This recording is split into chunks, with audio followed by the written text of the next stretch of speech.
is Michael Adéwálé. I'm an entrepreneur and an author. The book took me about 4 years to write, so that tells you that I had to stop at some points. I mean, particularly where I was writing about some of the events, that about my mom, some of the sacrifices, and reliving those moments. Sometimes, I remember I cried a couple of times, and then I had to shut down my laptop, think again, take a walk. So yeah, it's heavy. To your point, it's very heavy. So yeah, there were lots of moments that took me 4 years. The success for this book, I'll say it in two parts. One is for a lot of people, a lot of young people, especially secondary school, young adults in the university, for them to have a copy of this book and read the story and see themselves in the story, because it's a typical Nigerian story. It's a typical childhood story of every Nigerian child. And my goal of the success of the book will be for a lot of young Nigerians to actually get the opportunity to read it. Again, it's also for mothers to be celebrated, right? So that mothers can be inspired to go the extra mile for their children. And overall, a big success of the book will be for that Adéwálé tag to be a reference point for inspiration and doggedness, tenacity, perseverance to success for every Nigerian child. I wanted to create an avenue for you students to come together because we lack a lot of it. First, there were moments in my life that shaped my today, and these were moments where we left the four walls of our school to learn from people. So I wanted to create an environment, a platform where students can come together and learn and see something beyond what they have in the classroom. Also to kind of just engage them, inspire them. Also give back to the community.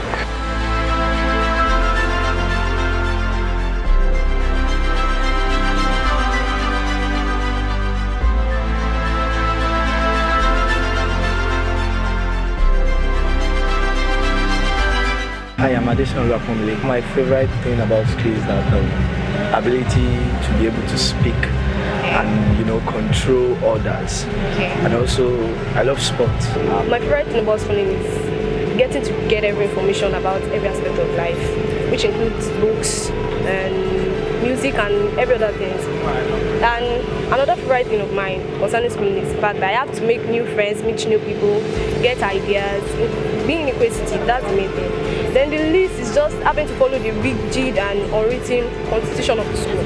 Sometimes it's so hard because I have to get out of my way when I want to try to obey the school authorities. I said something to my sister some days ago. I was like, the world has so many doors, but once you're educated, you have the key to open many of them. You might not necessarily open every, but you have the key to open many, and that's achievement. So it is necessary at every point in time you are needing your education. It can come in form of just learning, seeing something and learning from it, hearing something and learning from it. So education is necessary in all aspects, because without education we are just ignorant. We don't have anything. But once we get educated, some life problem being posed to us becomes easier to solve. So it is very necessary at every point in time.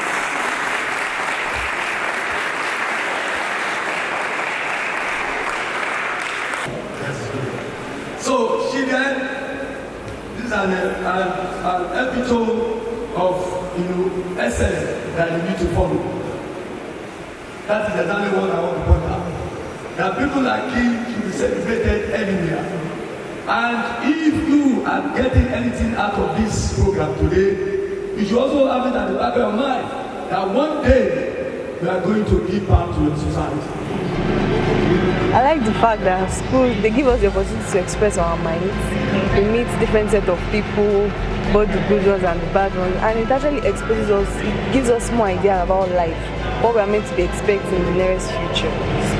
Then the least thing I expect about school. So far, I've actually enjoyed all my stay in this flower. I don't really have any regrets. It has always been nice. I made friends, teachers, those good and bad. Without education, I don't know how someone can become a doctor, how someone can become a lawyer or engineer. It's always education. Education is very important. That's why most parents are striving are getting stabbed day and night just to make sure that their children become something in life. So I think education is very, very important because most illiterate parents do want their children to be literate. Now, this book is quite inspiring for both the old and the young. The question is, why do you decide to write it? Thank you so much for the question. I'll go straight. I think two major reasons. First, I wrote the book as a way to reward my mom. You know, there's a way you reward your parents. Many of us wait till we can buy them a car, a house, and all of that. Anyway, I'm not there yet. Hopefully I get there. But I thought she had made incredible sacrifice, and I thought sharing her story was one way to show the world that I appreciate her and for her to, for the world to celebrate her with me. So that's one of the first reasons I wrote the book. The second reason is my teachers are here, my principal is here, my friends, ex-mates are here. I don't know what the school looks like today, but we had an incredible experience that I didn't want it to perish.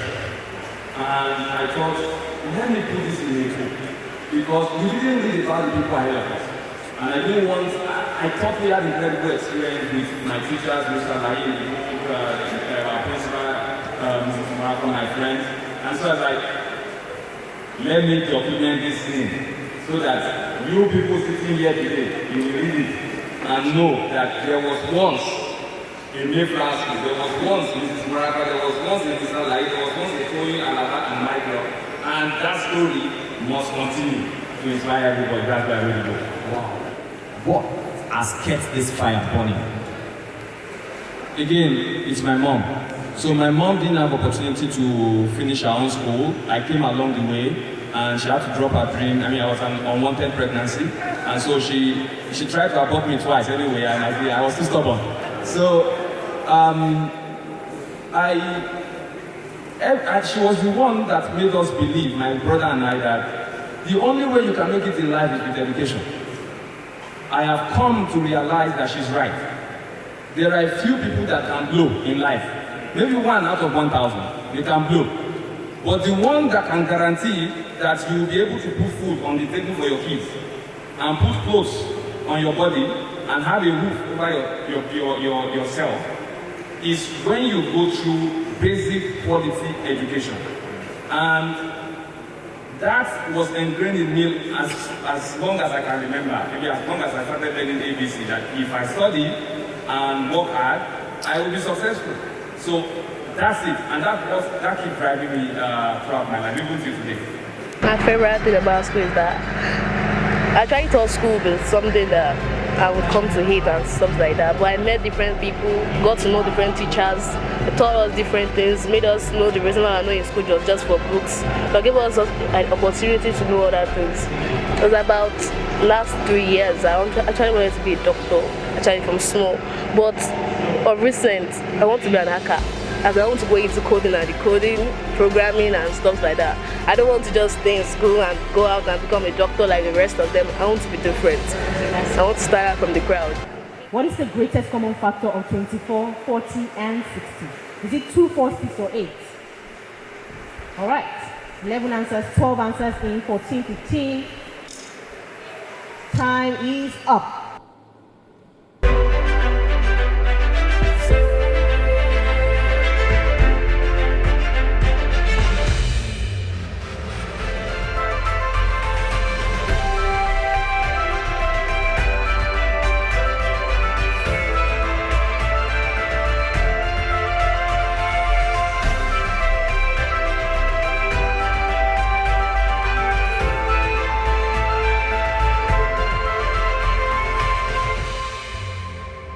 Question 5.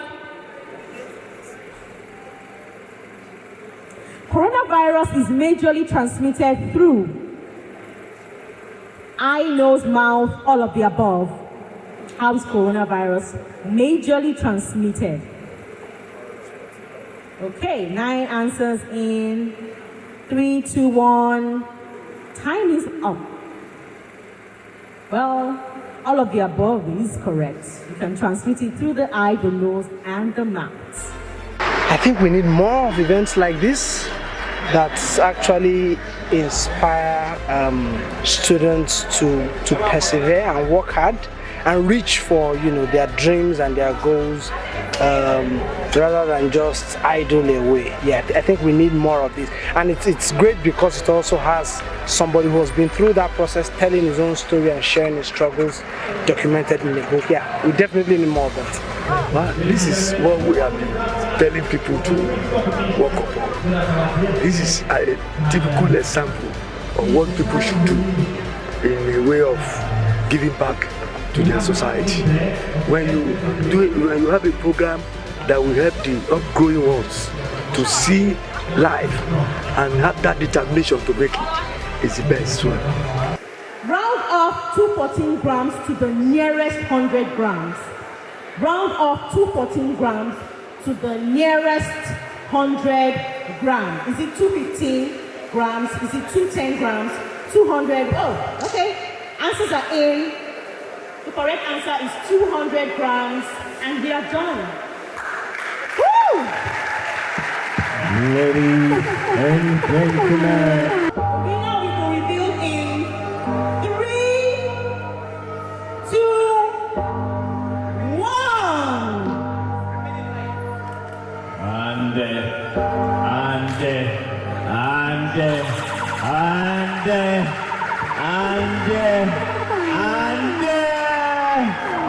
Remo Secondary School! Can you step forward, please? Step forward. Step forward. Step forward. Woo! The Bible says the first will be the last and the last will be the first.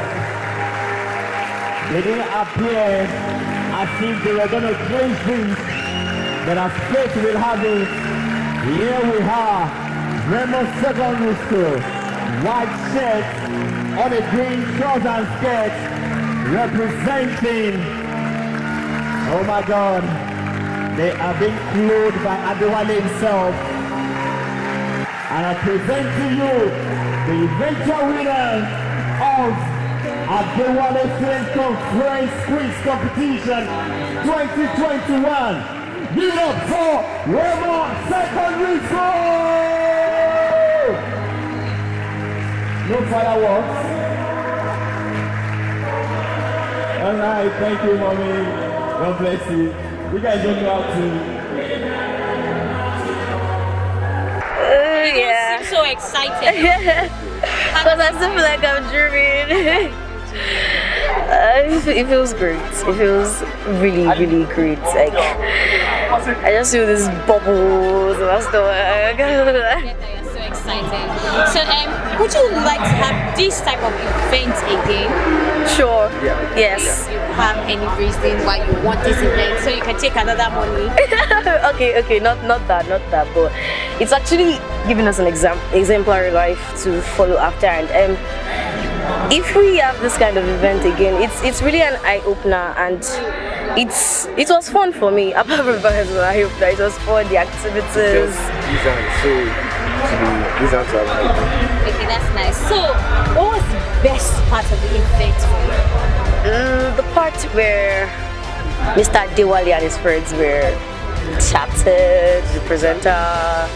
Yeah. This part. It was like a form of inspiration for you. Yeah. That's nice. Congratulations once again. Thank you. It's great not only to be a friend to the writer, but also to have actually been a part of the story.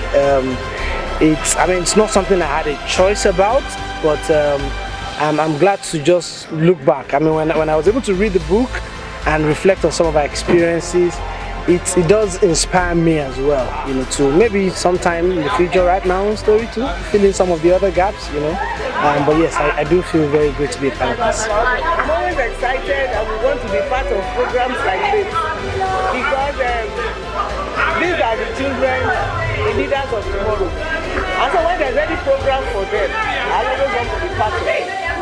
Because not only do I want to impact, but I want them to remember that there are people who are ready to mentor them and make sure that they do well in the future. For such events in Ogun State, I feel it's a good one for the state because we haven't had such event, or we haven't had an ex-student of a certain secondary school organizing such events. So I think it's a pace setter for other students and schools to emulate. And as Ogun State is the pace setter, I think is actually a good one for Ogun State. You know, because Ogun State is not as exposed as Lagos, and you know, for an event of this magnitude to be brought to Ogun State, I believe a lot of the attendees, especially the students, will have been motivated. They will have been, you know, inspired, right, to be able to aspire to, you know, the highest height they can in their academics. So that's what I'm leaving you with. Go and do the work, and let's be golden light of this town, of this state, and of this nation. Thank you so much, everyone, my friends. Thank you. Alaba, God bless you. By God's grace, we hope to continue this. We hope to make this a legacy, a yearly event that everybody will look forward to. In fact, I think where we wanted to get to is for every school in Nigeria to be a part of the whole Adéwálé Students Conference, either virtually or everybody comes down to Sagamu. You know, want to welcome them back home, you know, welcome them home. So that's it.